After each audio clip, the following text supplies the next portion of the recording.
बिस्मिल्लाहिर्रहमानिर्रहीम। अस्सलाम वालेकुम स्टूडेंट्स, आई होप कि आप सब ठीक ठाक होंगे। आज चैप्टर नंबर 1 का लास्ट लेक्चर है। लास्ट टाइम हम लोगों ने डायमेंशंस को बड़े अच्छे तरीके से डिस्कस किया था और हम लोगों ने ये भी देखा था कि डायमेंशंस की डेफिनेशन क्या है। आज का जो आर्टिकल है वो है कि डायमेंशन की यूजेस क्या हैं, डायमेंशंस को कहाँ यूज किया जा सकता है।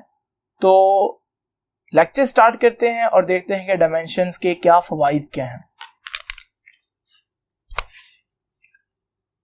डायमेंशंस के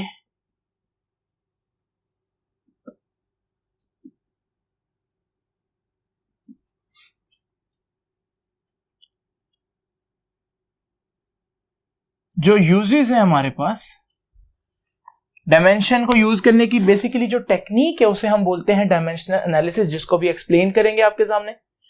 जो दो इंपॉर्टेंट यूजेस हैं वो हैं, नंबर 1 है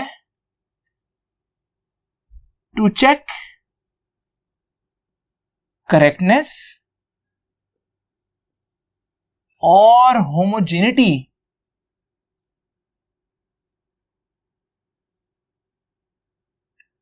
to check correctness of an equation। और दूसरा जो हम काम कर सकते हैं डायमेंशनल एनालिसिस को यूज करते हुए वो है टू डिराइव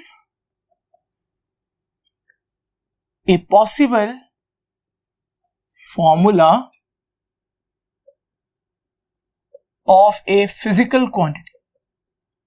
किसी भी फिजिकल क्वांटिटी की का कोई पॉसिबल फॉर्मूला हम डिराइव भी कर सकते हैं।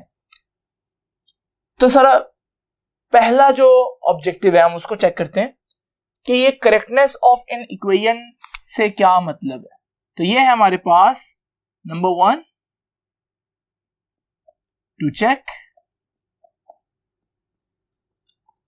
Correctness of an equation. इस चीज को अंडरस्टैंड करने से पहले आप एक बात अपने जहन में रख लें और वो ये है जिसे हम बोलते हैं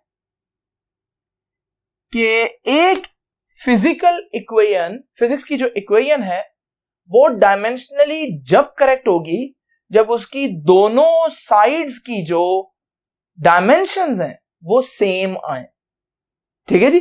तो ये हमारे पास, अगर हमने चेक करना है कोई इक्वेशन डायमेंशनली करेक्ट है या नहीं, तो हम उसकी लेफ्ट हैंड साइड की डायमेंशन निकालेंगे, उसकी राइट हैंड साइड की डायमेंशन निकालेंगे और अगर वो बराबर आ जाएं तो हम कहेंगे कि हमारी जो इक्वेशन है वो डायमेंशनली करेक्ट है या होमोजीनियस है।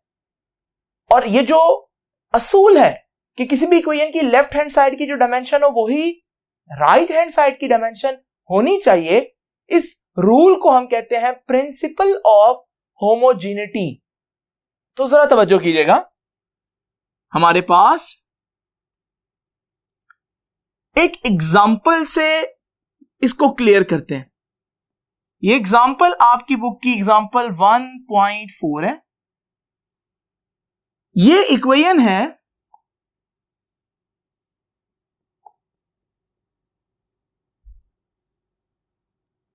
इक्वेशन नंबर 1 बोलता हूं। ये वो इक्वेशन है जिसको आपकी बुक चेक करना चाह रही है कि ये डायमेंशनली करेक्ट है या नहीं, या होमोजीनियस है या नहीं। तो जैसे कि मैंने बताया कि होमोजीनियस होने के लिए जो डायमेंशंस लेफ्ट हैंड साइड की है वही डायमेंशन राइट हैंड साइड की होनी चाहिए। तो पहले हम चेक करते हैं लेफ्ट हैंड साइड की डायमेंशन। लेफ्ट हैंड साइड पर हमें स्पीड नजर आ रही है, तो लेफ्ट हैंड साइड पर हमें स्पीड की डायमेंशन निकालनी है, यानी कि v की डायमेंशन निकालनी है। और अगर आप लोगों को याद हो, कल हम लोगों ने जितनी भी डायमेंशंस निकाली थी, स्पीड की डायमेंशन थी LT-1। अगर आपको नहीं याद आता तो पहले इसका यूनिट देख ले। इसका यूनिट क्या था? मीटर पर सेकंड। फिर मीटर की जगह, क्योंकि मीटर लेंथ है, उसकी जगह L, सेकंड टाइम है उसकी जगह टी, और वही पावर्स, तो ये डायमेंशन है लेफ्ट हैंड साइड की। इसी तरह हम डायमेंशन लेते हैं राइट हैंड साइड की। अब राइट हैंड साइड की डायमेंशन थोड़ा सा ट्रिकी पार्ट है, तो इसको मैं यहां करता हूं जी, जरा देखिएगा। राइट हैंड साइड क्या है, under root F multiply by L over M. अब जरा देखते हैं इसकी डायमेंशंस क्या है।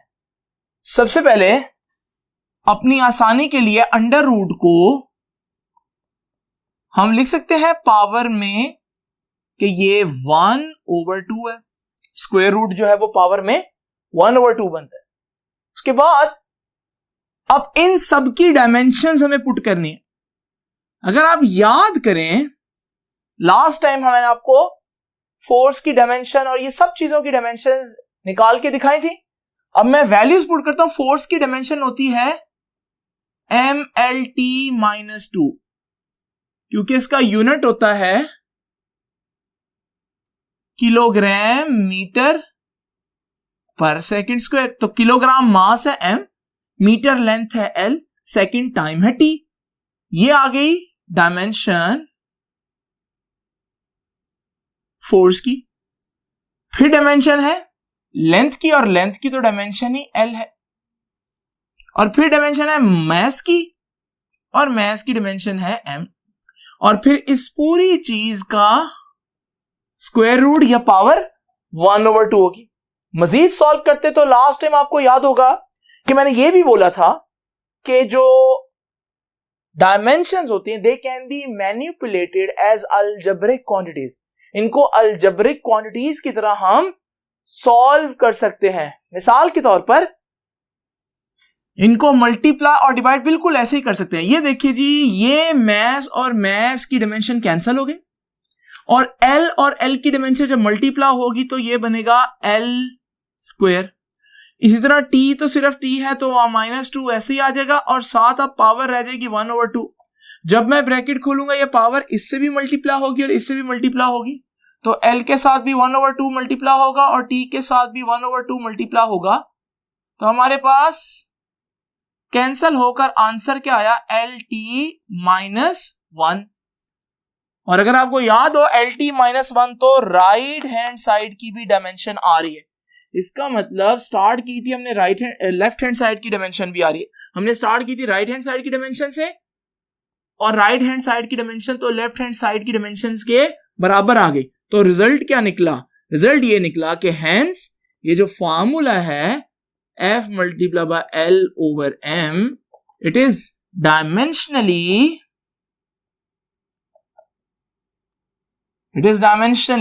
करेक्ट। ये डायमेंशनली बिल्कुल सही है, क्योंकि उसकी लेफ्ट हैंड साइड और राइट हैंड साइड की डायमेंशंस बराबर आ रही।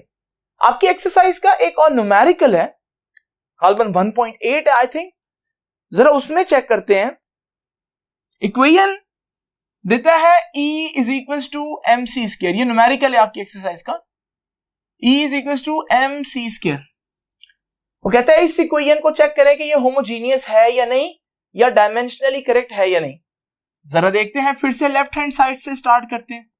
ये लेफ्ट हैंड साइड पर आपको ये फेमस आइंस्टाइन इक्वेशन है।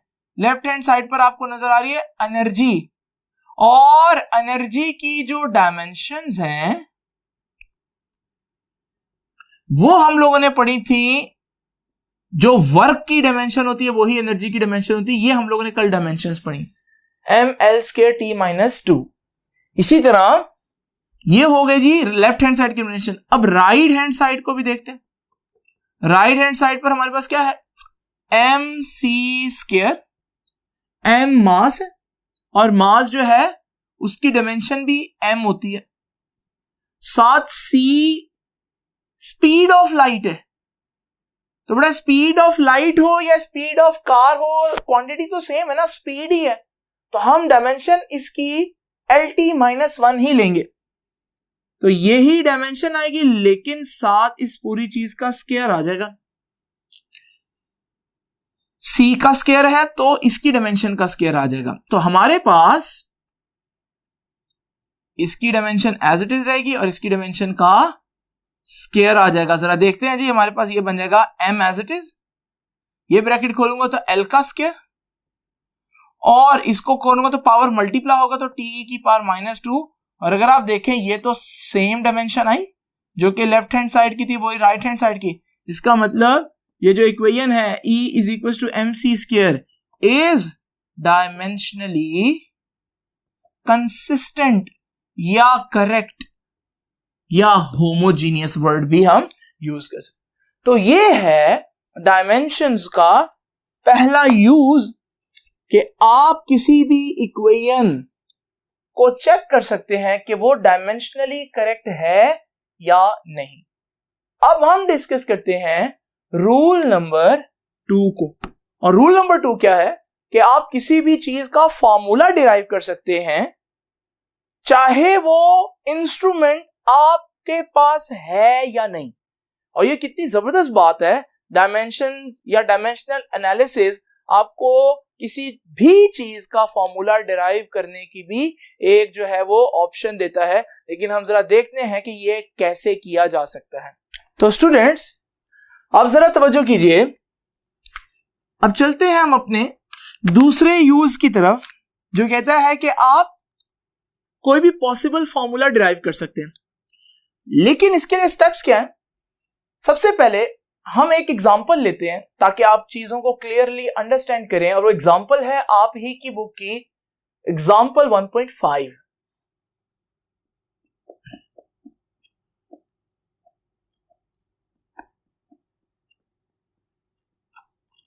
सो एग्जांपल नंबर 1.5 जरा देखिएगा, इसमें हम क्या करेंगे, we will derive the formula of time period of a simple pendulum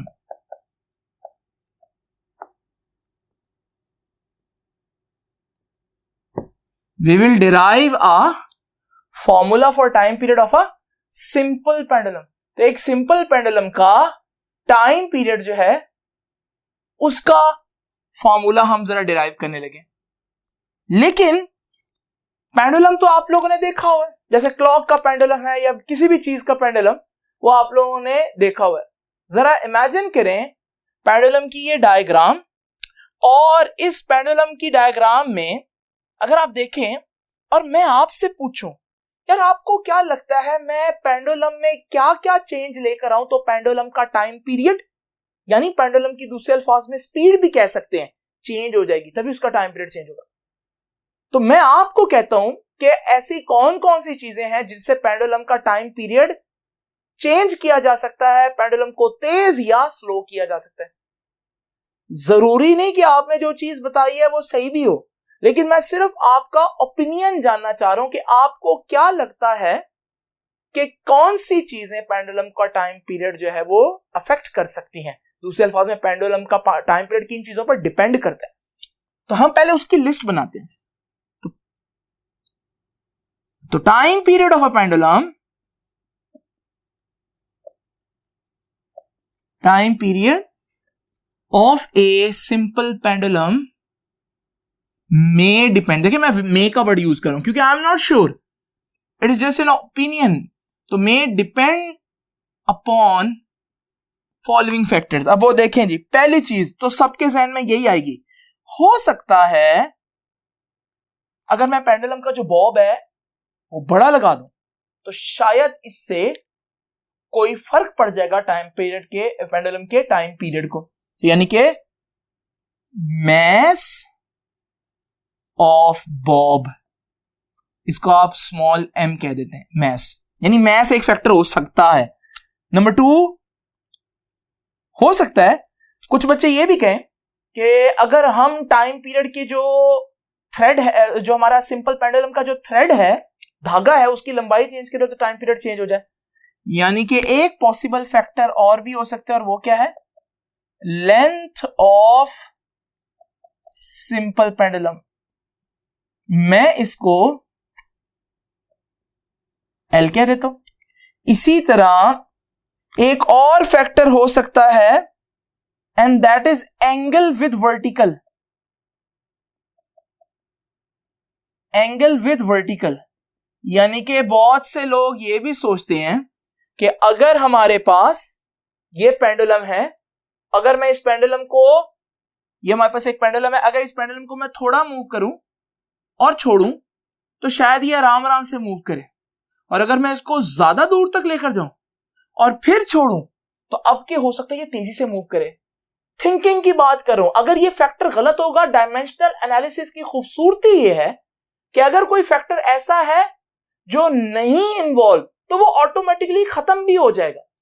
तो इसलिए ये 3 फैक्टर्स आपने दिए, तो ये एंगल थीटा भी मैटर करता है। और नंबर 4 जो हमारे पास चीज है वो है ग्रेविटेशनल एक्सेलरेशन, कि हमारे पास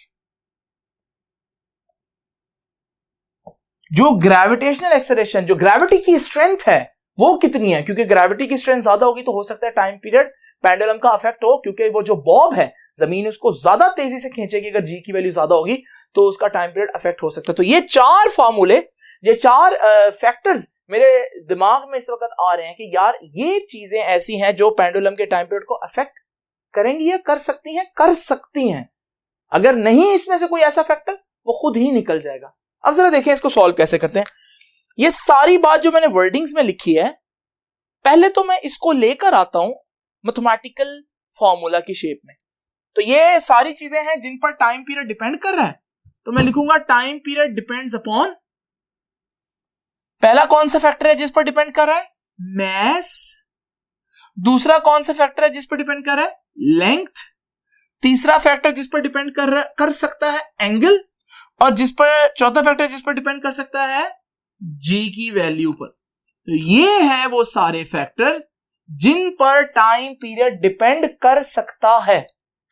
लेकिन आपको पता है समटाइम्स फार्मूले में हायर पावर्स भी आती हैं।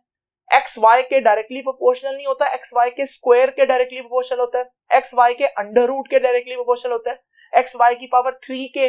तो इनकी पावर्स भी तो हो सकती हैं, तो मैं इनको इमेजिनरी पावर्स दे देता हूं कि भाई इसके इतनी पावर ऊपर डिपेंड कर रहा है, ए बी सी डी, कोई भी पावर्स हो सकती है।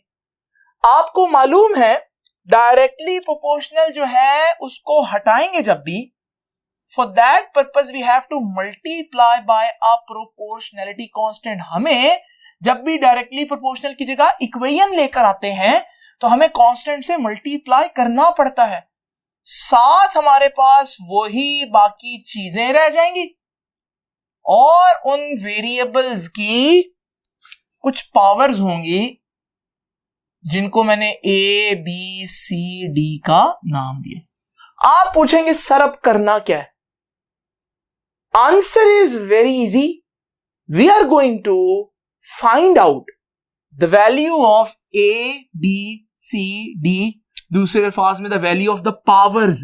ये है हमारे पास इक्वेशन नंबर 1, और इस इक्वेशन नंबर 1 की जितनी भी वेरिएबल्स की पावर है वो हम लोगों को फाइंड आउट करनी है। लेकिन हम उनको कैसे फाइंड आउट करेंगे? उसके लिए सबसे पहले लेफ्ट साइड और राइट साइड पर जितनी भी चीजें आ रही हैं कांस्टेंट के अलावा, जरा मैं उनको स्टार बनाता हूं। कितनी चीजें आ रही है जी? एक चीज, ये दूसरा वेरिएबल, तीसरा वेरिएबल, चौथा और पांचवा। 5 वेरिएबल्स आते हैं, मुझे पांचों की डायमेंशंस पता होनी चाहिए। तो पहले मैं पांचों की डायमेंशंस अलग लिख लेता हूं ताकि हमें बाद में प्रॉब्लम ना हो। लो भाई, ये time period, what is the dimension of time period? और टाइम पीरियड हो या टाइम हो, डायमेंशन तो सेकंड ही होगी, डायमेंशन तो टी ही होगी। तो dimension of time period is T. उसके बाद mass, what is the dimension of mass? तो आपको मालूम है मैस की dimension capital M. Now length, what is the dimension of length? तो लेंथ की डायमेंशन भी बताई है आप लोगों को, L. What is the dimension of angle? Angle की डायमेंशन में एल में बता दो, पहले जी की डायमेंशन देख लेते हैं। तो what is the dimension of g, gravitational acceleration की डायमेंशन क्या होती है? एक्सेलरेशन की जो डायमेंशन होती है, जो मैंने कल बताई थी LT-2, वही ग्रेविटेशनल एक्सेलरेशन की डायमेंशन होती है। हमारे पास इतना टाइम नहीं है कि हम हर दफा फिर से एक्सेलरेशन और इन सारी चीजों की जो डेरिवेशंस दोबारा से करें, इनकी डायमेंशंस दोबारा से निकालें। तो इसलिए कल का लेक्चर अच्छी तरह से याद करें, क्योंकि वो हर जगह पर यूज होगा। अब जरा देखिए, रह गया एक स्टार यानी कि एंगल। तो डायमेंशन ऑफ एंगल, ये थोड़ा सा मैं आपको बता देता हूं। डायमेंशन ऑफ एंगल के लिए मुझे उसका फॉर्मूला आना चाहिए। तो जरा देखते हैं, इसको हम थोड़ा सा हमें देखना पड़ेगा। डायमेंशन ऑफ एंगल, एंगल का फॉर्मूला क्या था? थीटा किसके बराबर होता है? S arc length over radius, यानी कि आर एस ओवर आर। ये फॉर्मूला पढ़ा था हमने रेडियन में। अब एस क्या है? Arc length. लेंथ तो लेंथ होती है, आर्क की हो या किसी भी चीज की हो। तो एल डायमेंशन बनेगी। रेडियस भी तो एक लेंथ ही है, तो एल डायमेंशन बनेगी। आप सोच रहे होंगे मैं इसको काट दूं, असूलन करना भी ऐसे चाहिए, लेकिन थोड़ी देर के लिए बुक को फॉलो करने के लिए मैं इस एल को ऊपर जाकर लिख देता हूं L-1। आप यूं समझे जैसे ये कटे ही हुए हैं, लेकिन ताकि आप बुक से पढ़कर कंफ्यूज ना हो, इसलिए मैं इसको फिलहाल ऐसे लिख रहा हूं। तो जी, डायमेंशन एंगल की भी आ गई।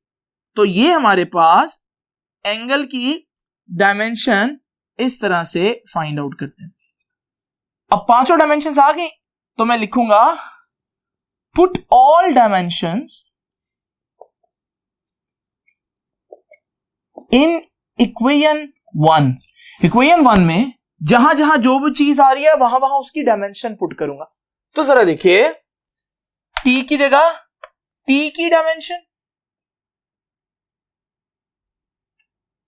इज इक्वल टू, कांस्टेंट को नहीं छेड़ना, मैस की डायमेंशन कितनी है?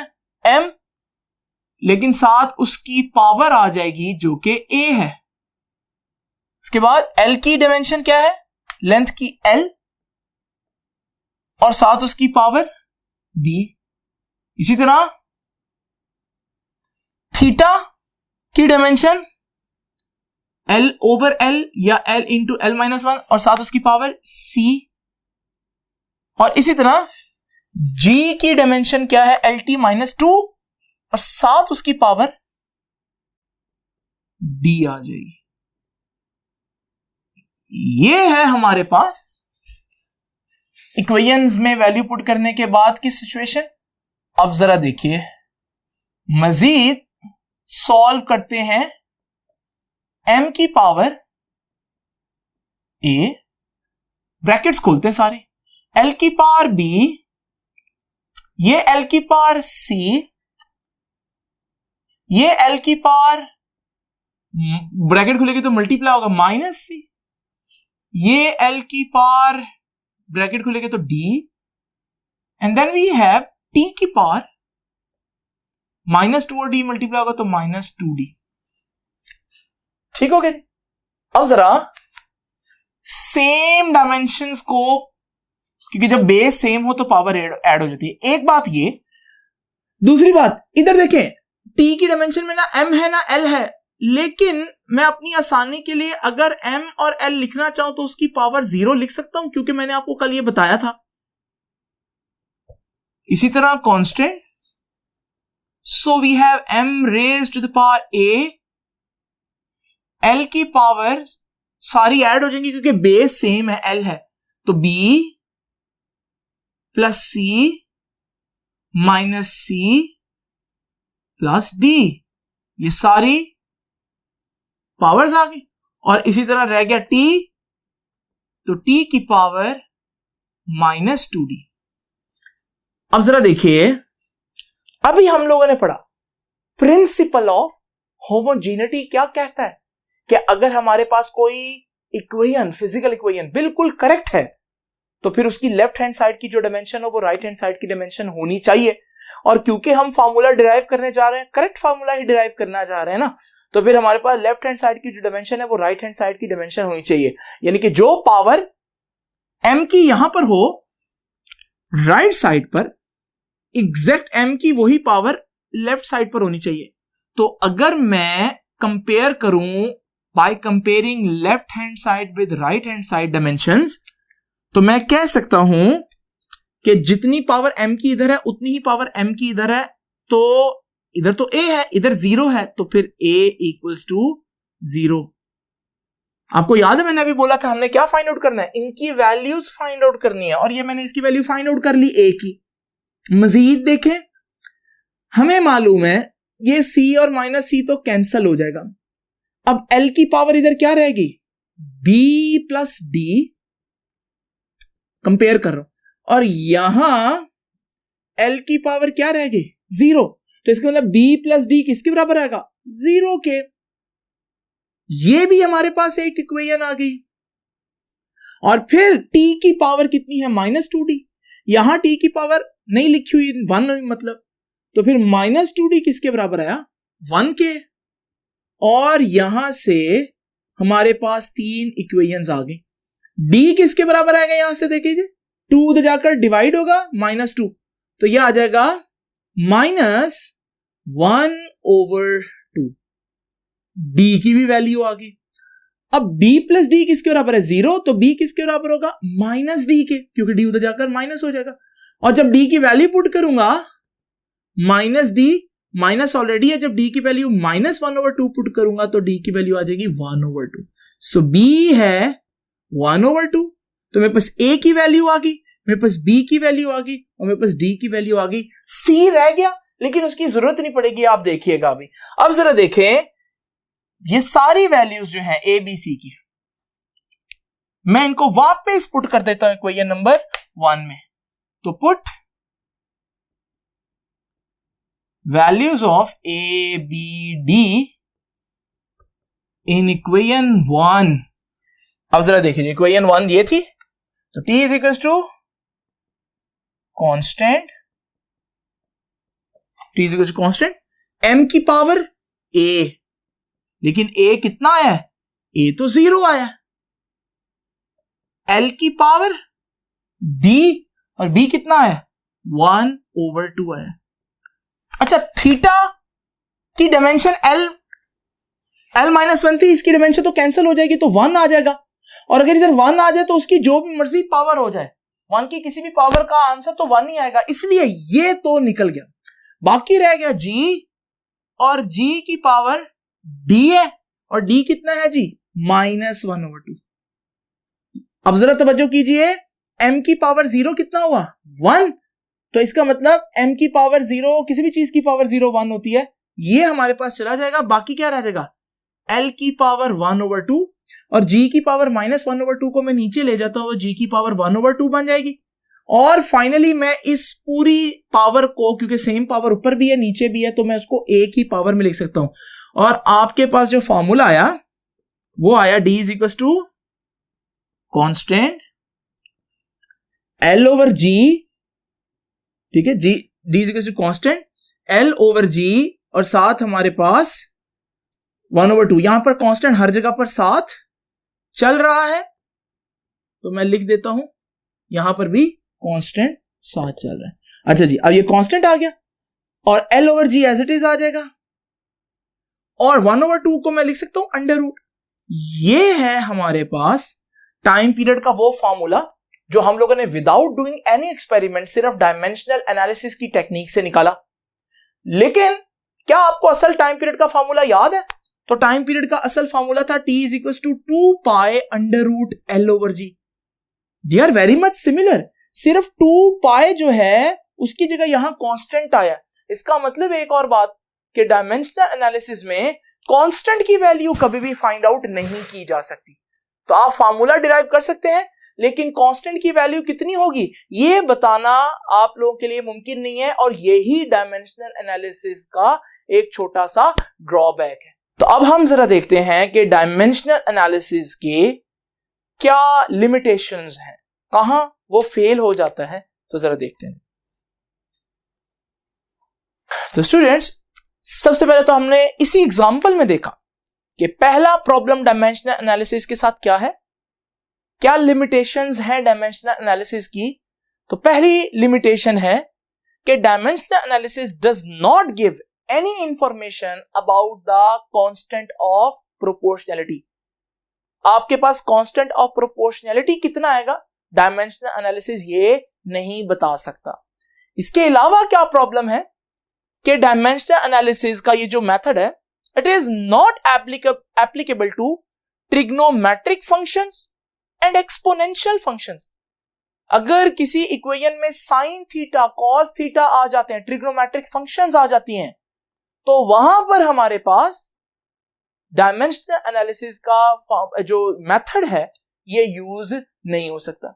इसके अलावा डायमेंशनल एनालिसिस का मेथड वहां भी नहीं यूज हो सकता जहां वेरिएबल्स की जो तादाद है वो ज्यादा हो जाए। जैसे यहां तो 3 थी, लेकिन अगर वेरिएबल्स की तादाद 5 हो जाए या 6 हो जाए तो फिर डायमेंशनल एनालिसिस का जो मेथड है ये एप्लीकेबल नहीं रहता। तो ये थे कुछ लिमिटेशंस जो शॉर्ट क्वेश्चंस में पूछी जाती हैं। यहां चैप्टर नंबर 1 का एंड होता है। नेक्स्ट टाइम हम चैप्टर नंबर 2 का लेक्चर जो है वो स्टार्ट करेंगे, लेकिन उससे पहले आप लोगों को चैप्टर नंबर 1 को एक दफा पूरा गो थ्रू करना है ताकि आप इसके कॉन्सेप्ट्स को अच्छी तरह से अंडरस्टैंड कर सकें। अल्लाह हाफिज।